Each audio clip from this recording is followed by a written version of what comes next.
as we like move from the gear onto like interviewing, the importance of knowing the gear, even if you're not like a nerd about it, even if you don't think it's super cool, you at least need to know how it works and maybe have a backup plan. Because even if you sit in the same spot, like for example, we had to pause this literally 5 minutes ago because for some reason, and I think it was a Zoom issue, but whether it's, Zoom or whatever you're using to Skype, record. I've had those issues before. Skype directly into the box for some reason doesn't work. Yeah, like, and an aside, I really joked that when all of this started, the coronavirus, is like, man, Skype is the real loser of COVID-19. No one is using Skype anymore. They're the biggest loser.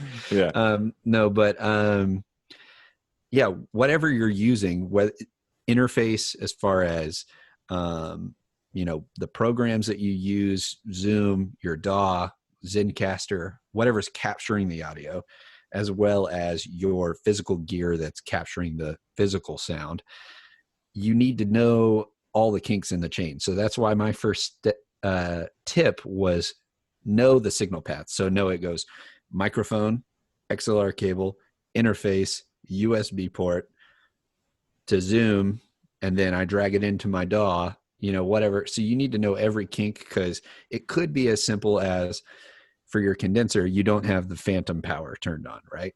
A lot of those need like an extra, they're super low voltage, so they need like an extra volts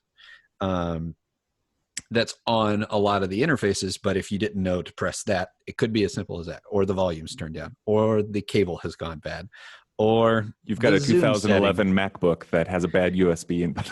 Exactly. It could be all kinds of things. So basically, I would think of it like a water hose, and that you've got a kink somewhere, and you just have to go the whole water hose and find the kink. Luckily, that's why using like a USB mic can be such a good solution, because it sometimes is literally the mic to the computer. Oh, I've got another one too. It's Christmas lights, right? The one Christmas light goes out and the rest of the circuit. Exactly. To figure out which one of those went down.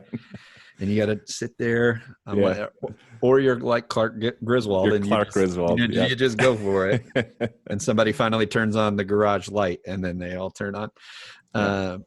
But it only takes a time or two of being super embarrassed to know that you have to know the path that you're going to take. And really, that's the first step into this next section about the tips for the interviews too, because the first thing you need to talk to your person about is they need to understand, especially through this, what do they need? So how do you talk? So you have to talk them through not just the tech aspects of the interviews, but also here's the questions, here's what we're going to be talking about. How do you start the interview process? What did you write up here? Yeah. So what I do, I don't even know if it's written on here, but what I do is, with the people that either reach out to me or I reach out to them, I've created my own little one-page document that tells them everything about, hey, this is what it's like to be a guest. Here's the tech stuff you need to know. Here's the topics we're going to cover. Here's my phone number, yada, yada, yada, so that they know roughly, or they've been informed. I think of it as like informed consent, basically. You've been informed. But even then, when I finally reconnect with them, they like tell me they want to call me on the phone. I was like, that's not what we're doing. So, the first 10 minutes, that's why though I try to keep my interviews around an hour, I always reserve an hour and a half in case of issues. So giving yourself a little bit of extra buffer time. And then I basically explain all that stuff over to the guest whenever I first get them on. Hey, here's how it's going to go. Yada, yada. And then after, I keep them on for just a second and say, hey, let me get your phone number, email. What are the social links you want me to share? Yada, yada. And I just keep them. And I have a little Excel spreadsheet that I just keep all of that. So that's kind of like the housekeeping side of interviewing. It helps with the nerves too. They're getting on, and most people aren't just totally natural and calm and ready to give you very thoughtful answers.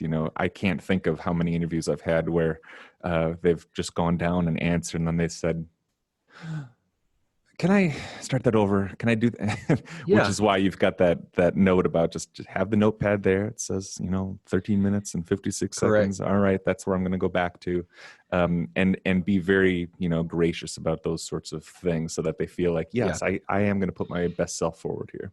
And that's part of the interview process that it's kind of the soft skills that you have to get better at for the interviewing is trying to build rapport and make them feel comfortable right away, which if you are new at interviewing, you also have to get comfortable.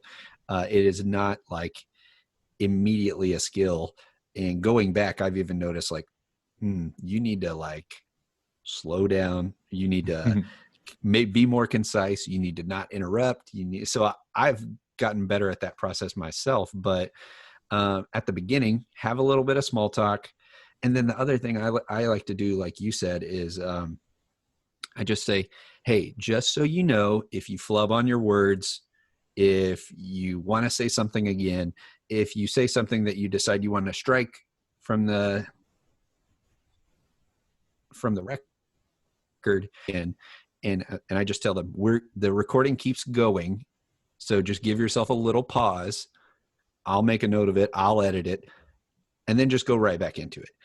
That way they don't feel like there has to be any like stop and start. It's just like, just take a pause, literally take a breath, roll back into it. And that's probably the best way, that you just telling them that you can hear, even if you're not looking at somebody like Zoom and you're using something that's just audio, you can hear the like, okay, I can mess up and it's going to be all right.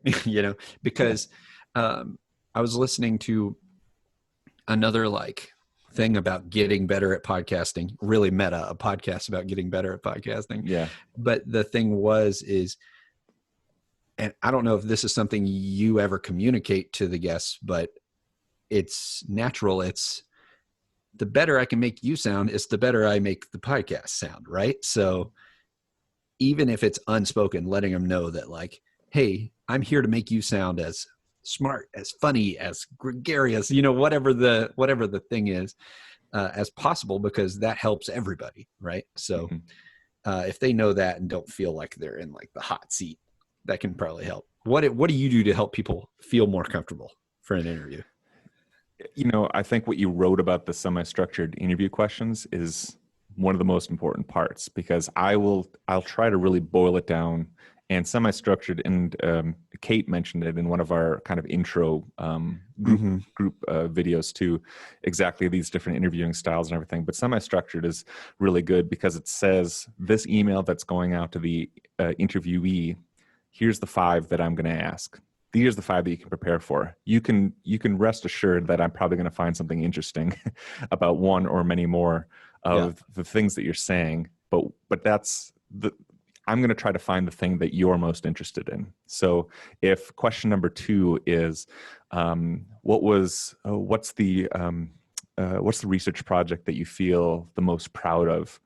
Now I'm getting you excited about talking about something, and you may go down this great path explaining how this was a research project that you never thought you would have done before, but the things that you started finding out from it, et cetera, et cetera.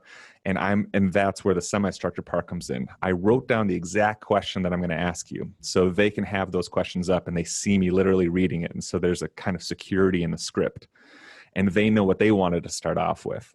And then when I know that they're excited about something, then it becomes less formal in that moment too. So I think sending out the questions ahead of time, and I read those questions exactly. I write them out so it sounds less formal. I don't say exactly like, what's one of the times that you had a wonderful research project and how you felt about it? Yes, exactly. Yeah. It's not like that. So I try to start with, I'm interested in your most favorite research project. Well, tell me a little bit about that. And I will write the literal words, tell me a little bit about that. Because, and I tell my students this when we talk about qualitative interviewing, if you're doing fewer questions, people feel less interrogated. So do statements like tell me, or I wonder if, I think that, one of your research projects that, blah, blah, blah. And doing it that way instead of why or what questions, because those are the questions that when people feel interrogated, now you feel like there's a lamp right here and there's a police detective across the table, and all of a sudden you're in a CSI crime drama or something. Yeah. You know? And I think that's so true, especially for your topic of research interviews. I think there's a lot of countertransference in the, I've only published one paper, and going through the publication process and the like answering the reviewers' comments, I think there's like a countertransference of like, oh gosh, the reviewers are making me like go through all these comments again, where it's just like, tell me what you enjoyed, or like, tell me about it. And like coming very, open body language, coming very, hey, I just want to get your opinion. There's no right or wrong. People want to hear your story. And that's another thing I assure people too, is like, they're like, oh, I don't know if I should talk about that. I'm like, it's a podcast. This is the place to go on a tangent. Like the people that listen to podcasts put this in their ear and listen for a long time usually, or come back to it. They're driving, they're working out, they're doing house chores, that sort of thing. Yeah. So I tell people like, you want to tell that really random story about something when you were growing up, and I don't do the same exact thing as you, because I do like to have people on their toes a little bit as far as like asking unique questions to them. So what I do that's similar is I tell them the topics I'm going to be talking about. Yeah. And then I try to like ask questions in a way that I get people to do that. Like, oh, never been asked that before, that kind of a thing. Because I want it to be a little bit more spontaneous. And that's just kind of my flavor of taking at it. And my conversations are a lot different than the research-based conversations, where I think feeling a little bit more prepped on those things, where I'm talking a little bit more about the history of like how they grew up and things like that, where it's like, you should know those things. Yes. So I'm going to keep you on your toes a little bit about that. That's why what you wrote about the story arc is so important too, because, even if if I was doing a research podcast, it can be very dry and nobody wants to hear more dryness. That's why you're coming to a podcast. Correct. If you want dryness, go read the article, because our articles are supposed to be dry. There's not a lot of research articles with any personality in them. The podcast is supposed to fill out the story arcs. And so what you wrote about beginning, middle, and end, I think is excellent. My other big tip, if you're new to interviewing, before you even get to editing, is interview someone you know. Which, I mean, I get for some people that might feel even more anxiety producing, but even just hit record so that the red light is blinking, even if you don't intend on ever publishing it. Hit record, for me, some of my first interviews, I knew Tim Ringgold, I talked to my cousin, and I talked to one of the other guys who has been like my podcast, like Obi-Wan Kenobi.